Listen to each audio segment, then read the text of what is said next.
Welcome to Car Reviews Hub, where we make car buying and ownership easier for you.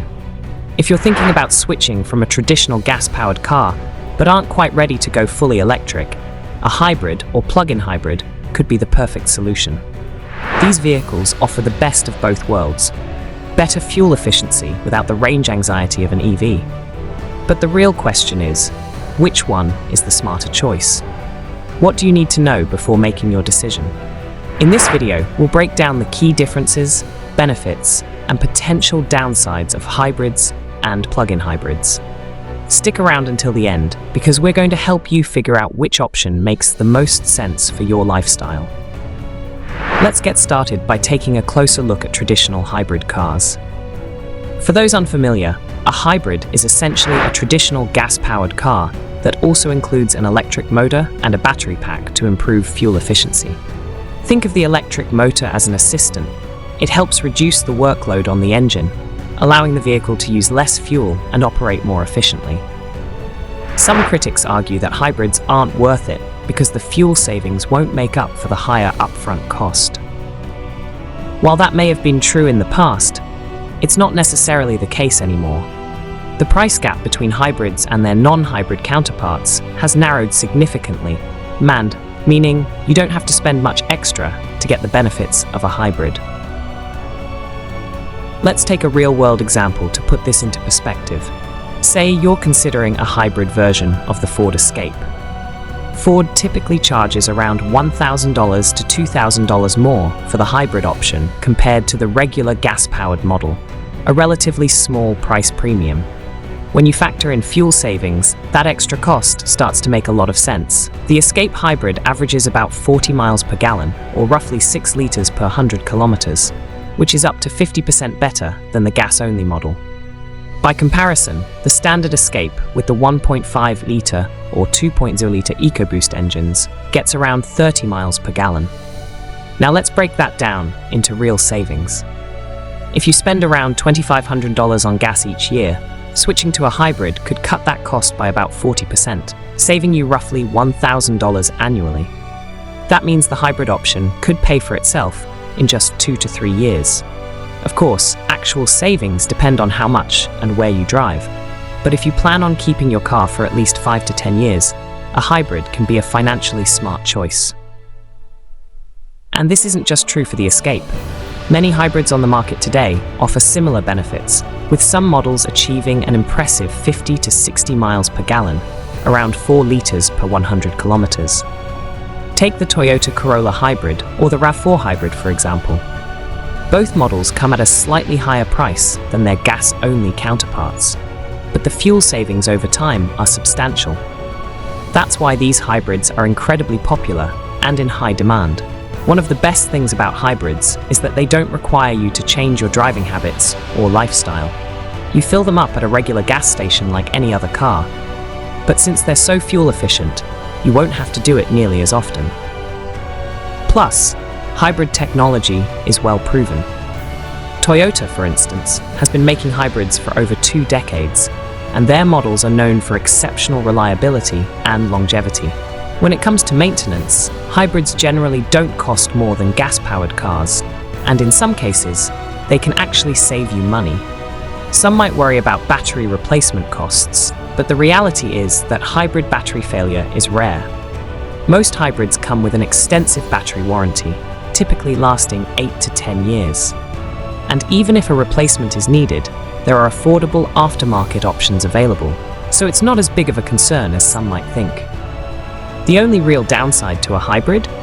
You'll still have to buy gas. Since hybrids can't run purely on electricity, occasional fill-ups are unavoidable.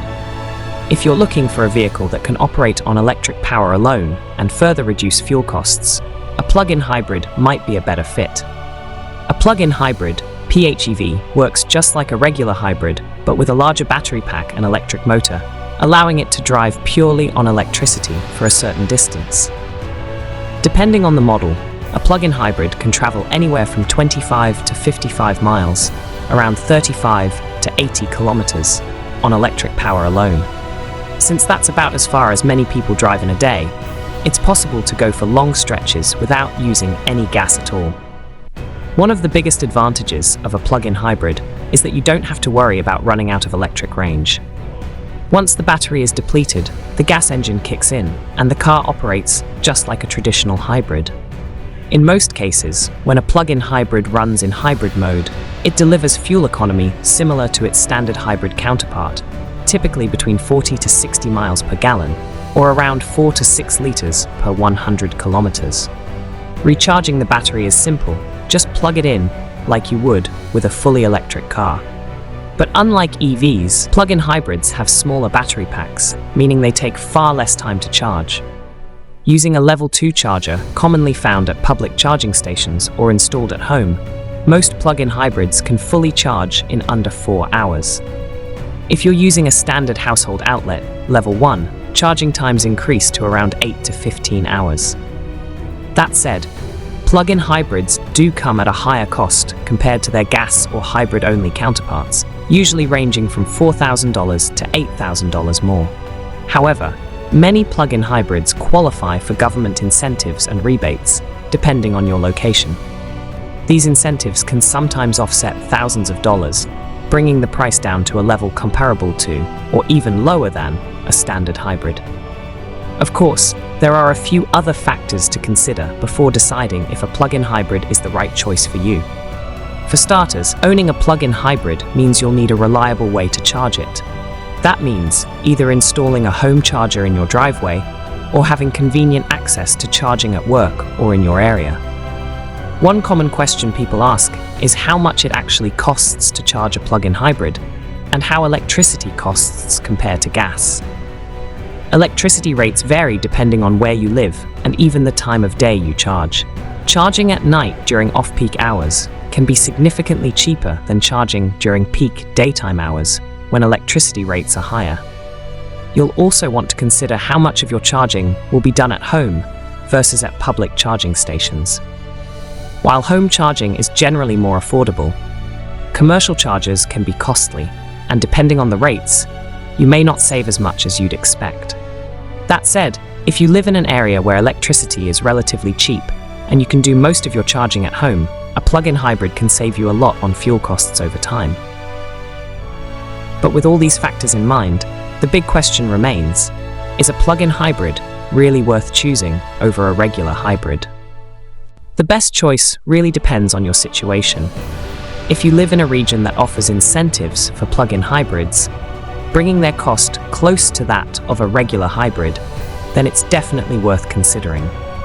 You'll also need to think about how often you can drive on pure electricity, whether you have access to charging at home or nearby, and how electricity prices compare to gas costs in your area. If you can charge regularly and your local electricity rates are significantly cheaper than gas, then a plug-in hybrid makes a lot of sense. Plus, as gas prices continue to rise, demand for hybrids and plug-in hybrids will likely increase, meaning your vehicle could hold strong resale value in the future. That said, a regular hybrid may be the better choice in some cases, especially if you don't have easy access to a charger. Ultimately, both hybrids and plug-in hybrids offer a great balance between gas-powered and fully electric cars, so choosing the right one comes down to your specific needs and driving habits. The tricky part is that because so many people recognize the benefits of hybrids and plug-in hybrids, demand is incredibly high, making them difficult to buy in certain areas. Some of the most popular models, like the Toyota RAV4 Prime plug-in hybrid, often come with long wait times, sometimes up to a year. Even the standard RAV4 hybrid can have a wait of 4 to 6 months, and many other hybrid models face similar delays. If you're considering buying a hybrid or plug-in hybrid, it's important to plan ahead and be prepared for potential wait times. Some of the top-selling hybrid and plug-in hybrid models include the Toyota RAV4, Hyundai Tucson and Santa Fe, Kia Sorento, Ford Escape, and Honda CR-V. For those looking at a sedan, options like the Toyota Prius, Camry, Honda Accord, and Hyundai Sonata are also worth considering. To help you decide which model is best for you, check out next video on the top 10 hybrid and plug-in hybrid cars. Let me know in the comments if you're thinking about getting one, and don't forget to like and subscribe for more car reviews. Thanks for watching, and see you next time.